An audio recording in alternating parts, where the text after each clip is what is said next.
Hello friends, welcome to Paddu's cuisine. ఈరోజు మనము మామిడికాయతో బజ్జీలు చేసేసుకుందామా. ముందుగా మనము ఒక పెద్ద సైజు మామిడికాయ ఒకటి తీసుకుందామండి. దాన్ని తొడిమి తీసేసి ఇప్పుడు మనము దీన్ని సన్నగా తిన్న స్లైసెస్గా కట్ చేసుకుందాము. మామిడికాయకి స్కిన్ రిమూవ్ చేయకూడదండి, స్కిన్ ఉంచుకోవాలి మనము. సో స్కిన్తోనే అట్టి పెట్టి మనము తిన్గా స్లైసెస్ కట్ చేసుకుందాము ఇలా చూపించిన విధానంగా. మామిడికాయ ఏ మామిడికాయ అయినా తీసుకోవచ్చండి. తీపి మామిడికాయ అయినా తీసుకోవచ్చు, లేదా పులుపుదైనా తీసుకోవచ్చు. నేను తీసుకున్నది ఇక్కడ మరీ తీపిది కాదండి, రెండు మిక్స్డ్ కాంబినేషన్తో పులుపు తీపి రెండు ఉంటాయండి ఇది. సో తినేటప్పుడు కొంచెం తీయగా పుల్లగా కూడా తగులుతుంది, చాలా టేస్టీగా ఉంటాయండి. ఇప్పుడు మనము బజ్జీలు వేసుకోవడానికి బ్యాటర్ రెడీ చేసేసుకుందాము. ఒక కప్పు శనగపిండి తీసుకుని దాన్ని కొంచెం జల్లించుకోవాలండి. అలానే ఇప్పుడు ఒక పావు కప్పు బియ్యపిండి కూడా తీసుకుని జల్లించుకోవాలి. ఒక పావు టీ స్పూను బేకింగ్ సోడా వేసుకోవాలండి. అలానే ఒక అర టీ స్పూను వాము ఇలా కొంచెం నలిపేసి వేసుకోవాలి చేత్తో. ఒక అర టీ స్పూన్ కారపొడి వేసుకుని మనము ఇవన్నీ కలుపుకోవాలండి ఒకసారి. ఇప్పుడు మనము ఒక అర టీ స్పూన్ సాల్ట్ కూడా వేసుకుని కలుపుకుందాము. సాల్ట్ వేసుకున్న తర్వాత వేడిగా ఆయిల్ వేసుకోవాలండి. ఒక 2 to 3 table spoons of oil వేసుకుని ఒకసారి కలిపేసుకుందాము. ఇప్పుడు మనము ఒక కప్పు కొంచెం వేడి నీళ్ళు తీసుకుని స్లోగా కొంచెం యాడ్ చేసుకుంటూ కలుపుకోవాలండి. ఒకేసారి పోయకూడదు.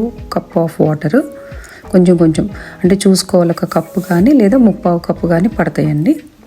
ఇప్పుడు మనము సాల్ట్ టేస్ట్ కూడా చూసుకుని, సాల్ట్ సరిపోలేదు సో ఒక హాఫ్ స్పూన్ యాడ్ చేశాను. ఇప్పుడు మనము పొయ్యి మీద ఆయిల్ పెట్టుకొని అది బాగా హీట్ అయిన తర్వాత మామిడికాయ ముక్కలు తీసుకొని ఇలా బ్యాటర్లో ముంచి స్లైసెస్ని ఆయిల్లో వేసుకుని డీప్ ఫ్రై చేసుకోవాలండి. స్లోగా కొంచెం వేగిన తర్వాత మనము తీసేసుకోవాలండి. ఒకసారి తీసేసుకుని మళ్ళీ మనము రెండోసారి కూడా వేయించుకుంటామండి. సో ఇలా అయితే మనకి కొంచెం సాఫ్ట్గా అట్లా గుల్లగా వస్తాయి. అందుకని నేను ఇప్పుడు ఇది తీసేసి పక్కకు పెట్టేసుకుని మళ్ళీ ఇంకొక బజ్జీ వేసుకుంటాను. నేను ఇక్కడ చిన్న బౌల్ పెట్టాను కాబట్టి ఇందులో ఒక్కొక్కటి అట్లా వేస్తున్నా అండి. ఇప్పుడు ఇది కూడా కొంచెం వేగిన తర్వాత తీసేసి ఫస్ట్ది ఇది రెండు కలిపి మళ్ళీ వేసి ఒకసారి కొంచెం బాగా వేగిన తర్వాత తీసేసుకోవాలండి. ఇలానే మిగతా అన్ని స్లైసెస్ కూడా మనము వేయించేసుకొని పక్కకు పెట్టేసుకుందాము. జనరల్గా మనము ఎప్పుడు ఎక్కువగా మనము మిర్చి బజ్జీ వేసుకుంటామండి. మిర్చి బజ్జీ, టమాటా బజ్జీ, వంకాయ బజ్జీ, అరటికాయ బజ్జీ ఇట్లా అన్ని బజ్జీలు వేసుకుంటాము. ఎగ్ బజ్జీ వేసుకుంటాము. అలానే మరి మామిడికాయ సీజన్ కదండి, మరి మామిడికాయ బజ్జీలు వేసుకోకపోతే ఎట్లా చెప్పండి. నేనైతే కంపల్సరీ వేస్తానండి ఈ సీజన్లో. ఈ మామిడికాయలు దొరికినప్పుడల్లా నేను తీసుకొచ్చి వేస్తాను. మనకి బజ్జీలు రెడీ అయిపోయినాయండి. ఇప్పుడు దీనికి కావాల్సిన ఫిల్లింగ్ చూద్దాము. ఒక బౌల్లో ఒక తరిగిన ఉల్లిపాయ, ఒక తురిమిన క్యారెట్, 2 పచ్చిమిర్చి తరుగు, కొంచెం కొత్తిమీర వేసుకొని కలుపుకోవాలి. కలుపుకున్న తర్వాత ఇందులో మనం ఇప్పుడు ఆయిల్లో ఫ్రై చేసిన పీనట్స్ వేసుకోవాలండి, వేరుశనగపప్పు.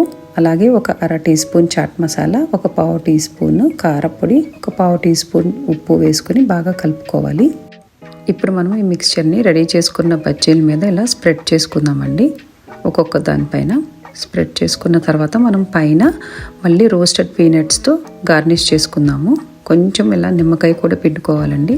పిండుకున్న తర్వాత కొత్తిమీర కూడా చల్లుకోవాలి. అంతేనండి, సింపుల్గా మన మ్యాంగో బజ్జీలు రెడీ అయిపోయినాయి. హోప్ మీకు ఈ వీడియో నచ్చింది అనుకుంటున్నా అండి. నచ్చితే కనుక ఒక లైక్ కొట్టి షేర్ చేసి సబ్స్క్రైబ్ చేసుకోండి. మళ్ళీ కొత్త కుకింగ్ వీడియోలో కలుద్దాం.